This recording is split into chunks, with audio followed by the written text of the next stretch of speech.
It's amazing that in 2016, someone created a rechargeable battery that can last for 400 years. Imagine what it means for our near future, what we are ready for. Sure, at that time it looked like an accident. A doctorate student discovered it as she played around in the lab. But I think it was the idea whose time has come because someone was ready for it. Throughout history, we have these experiences of successful people who talked about a flash of inspiration. They followed it beyond their research or historical data.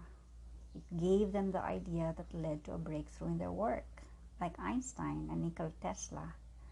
Intuition informing science. It is the same as when truth comes out of the mouth of a child. It's intuition. You have it. Everybody does. I'm Pilma. In this first podcast, we talk about this treasure chest of yours, intuition. It is the antidote to hopelessness. In the uncertainty of our times, we need it. We'll talk about what it is and how it works. So, what is intuition? The simplest way to describe it is the voice within. It is the practical way that the mind can open itself from a view of limitation in order for us to receive wisdom and create what we call miracles. We're body and soul, right? All traditions accept that. Imagine your soul constantly sending out images and messages to your mind. You experience this. While science gives results from knowledge you are already conscious of, intuition manifests the results of knowledge your conscious mind has yet to understand. All of a sudden, what is that? How was I able to do that? And so you go back to that experience and understand how it came about. It comes as a nudge first, or a feeling, a sense, a striking moment, a whim, or while at play. It seems to come out of nowhere, but you are ready for it. You know that it is from intuition and not the ego in fear or scattered mind because it delights you. It comes quietly or like an aha moment. It gives an urgency or a sense of conviction. Follow it. You will see meaning in situations, people, things you encounter they are relevant to you. It will lead you to a discovery about yourself, a fulfilled wish, an idea, or solution to a problem. That's the brilliance of intuition. Thus, it is the teacher within. That makes you your own best coach. We are our own best coach. Intuition is a self-coaching capacity. Most important is that it is an innate mechanism to experience the kingdom within, which is said in scriptures, not much talked about. Also, God within, as Jesus said. I like the greeting in Hindu which says Namaste or Namaste. I'm not sure how it is pronounced, which means I bow to the God in you that is also in me. It's beautiful. Other branches of knowledge express this wisdom differently. Philosophy says, know thyself. How important it is. Philosophy exists because of this desire to know thyself. And Descartes said, I think, therefore I am. So it's not this mind that is thinking. Most of the time, the mind is the one that's concluding or making summaries. But eureka moments comes when you're not thinking, when the mind is clear. With intuition, you are birthing ideas. Einstein used intuition as Tesla did, as I have mentioned. Carl Jung, the German psychiatrist, worked with it. Artists thrive in it. Speakers need it. Business owners depend on it. It has propelled growth and gotten people out of crisis.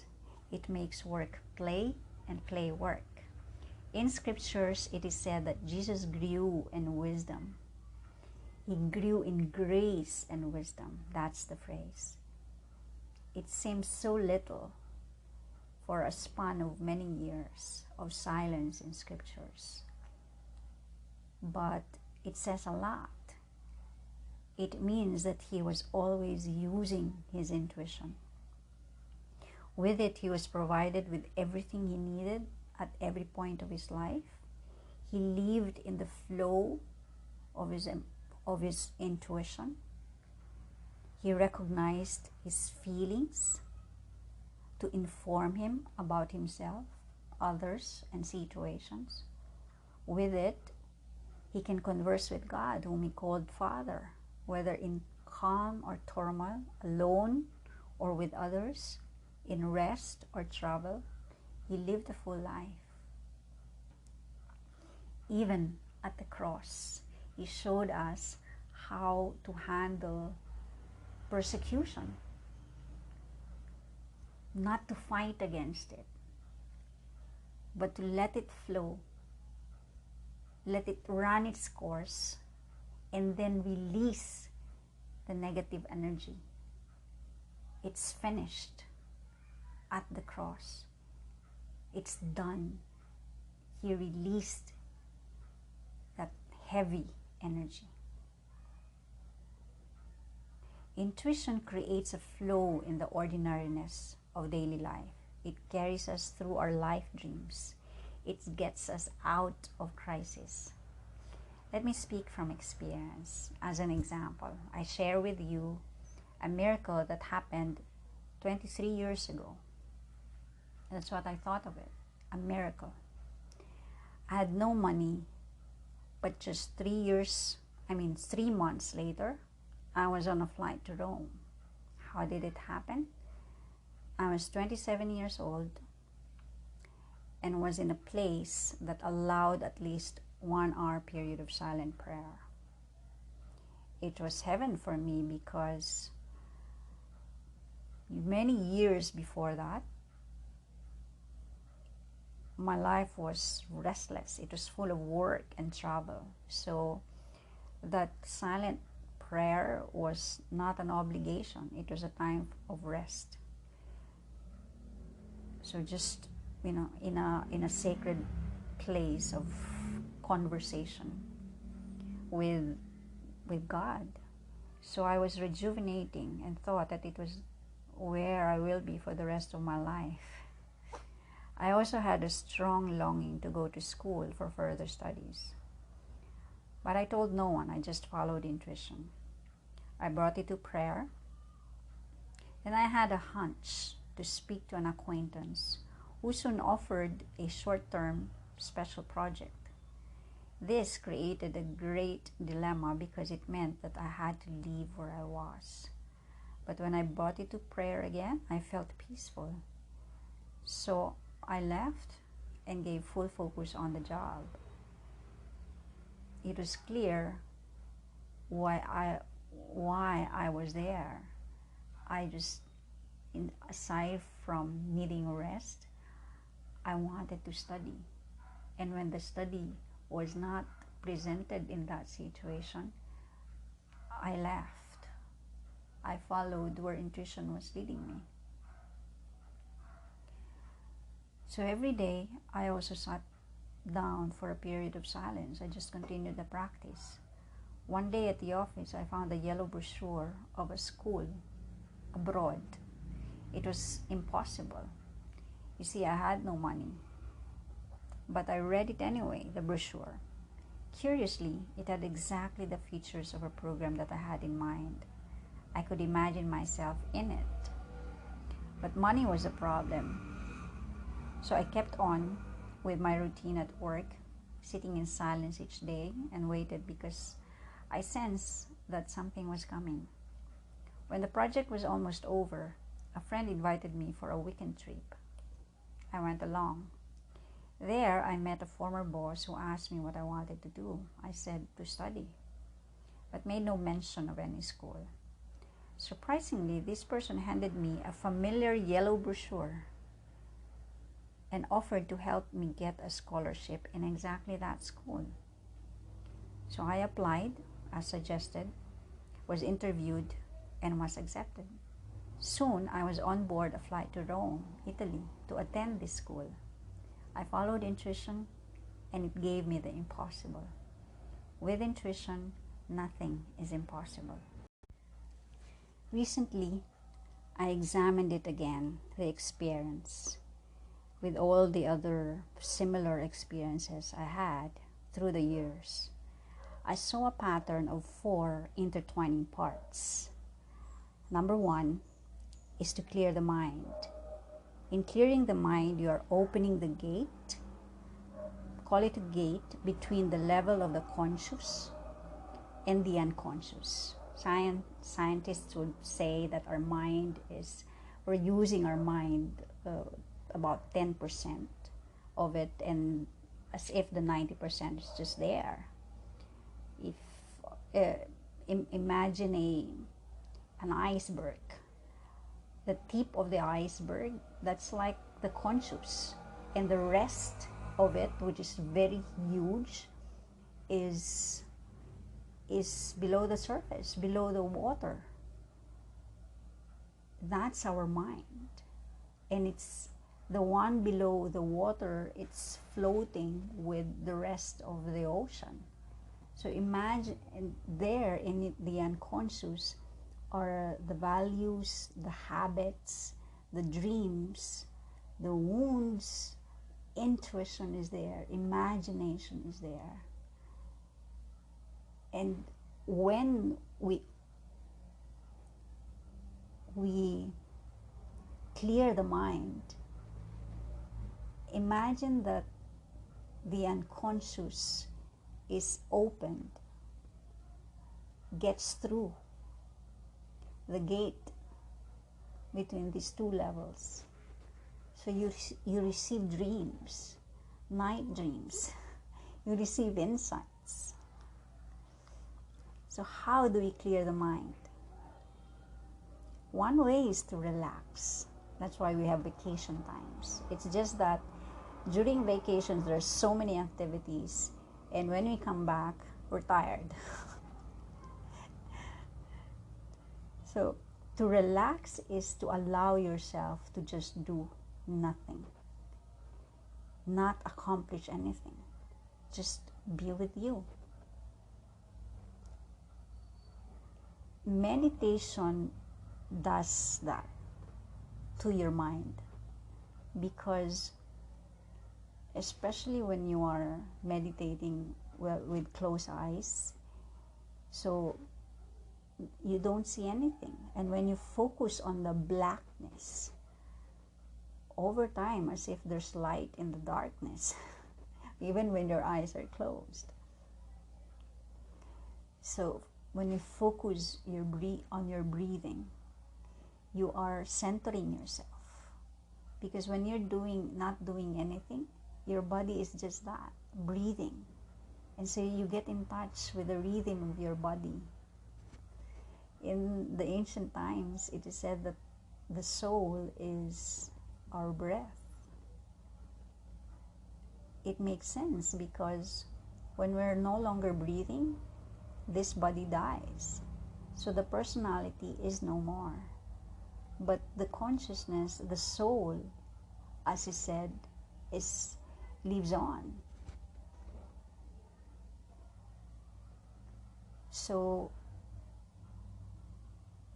we are not, our body is not us. It's not our true self. We are more soul. And in the Hindu tradition, it's called Atma. Atma is pure. It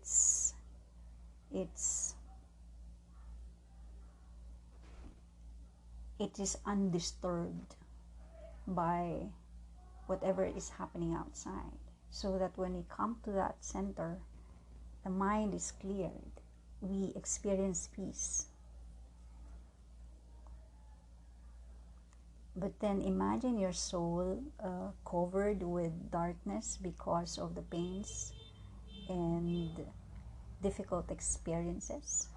So that's what clutters the mind, and meditation helps us clear that.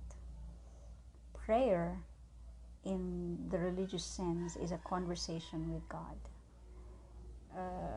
So here, when it is done in silence, like a peaceful conversation with somebody that you really trust, then it's very helpful for the mind to relax and clear out the clutter.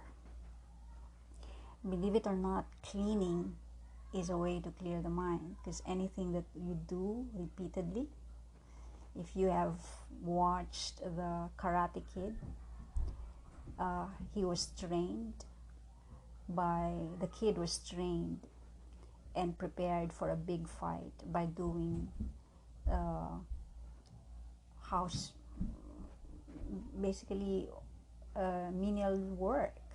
Walks in, walks out. Why? Because as you are cleaning, the unconscious is also, it's preparing your mind to clear out the mental clutter. What's outside is inside. So as you are cleaning outside, you're clearing your mind. Another is to write down the disturbances in your mind so that it will have another existence outside on paper. Notice that when you express that in writing, don't mind how you express it. It could be your own language or English. Do not be bothered about form.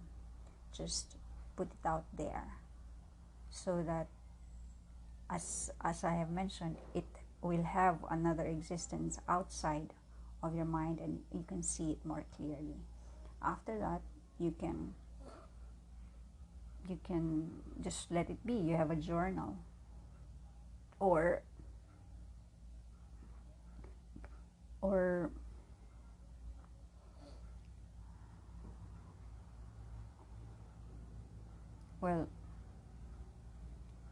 burn it. Some people would burn it, or any art form. So in my case, it was the daily date. It was like a date with God, because it was done regularly, religiously. The 1 hour silent prayer or just conversation. Number 2 is to ask. In the asking, it could be asking for help, or if you have a question, any question. Normally you go to an expert, but the real expert of your own life is there, through the intuition. So ask the question, pose the question. Do not bother about the answer, just pose the question. Intuition will give you the answer as soon as you're ready. That means as soon as you're able to clear your mind. Or you might want to make an intention, or a wish, or it could be a dream. A lot of people say that, I don't know how to ask. Well, ask intuition. Ask what to ask. Intuition will give you a thought, a desire, a longing. In my case, it was further studies at that time. Number 3 is to seek. In the seeking, you are listening. You are waiting. So while waiting, do something mundane. Continue with your work. Do some cleaning. Do household chores. Go out for a walk. Appreciate the present. Or if you have negative feelings that's bothering you, let go of it. Burn out the negative energies. The easiest way is to forgive. to forgive is not to say that what was done is okay. It means that you are separating yourself from what is done, and you are just release it. Get the lesson from it and then release it. You cannot change it, but by letting it go, you are changing your perspective on what happened, because everything that happens is for us. There is a lesson for us to grow. So when we are forgiving, we are also clearing the mind. So clear the mind, ask, seek. Number 4 is to knock. Notice, ask, seek, and knock. It's familiar because it's in Matthew chapter 7, verse 7. To knock is, by the way, when we are seeking, intuition will give you the answer. It will give you nudge.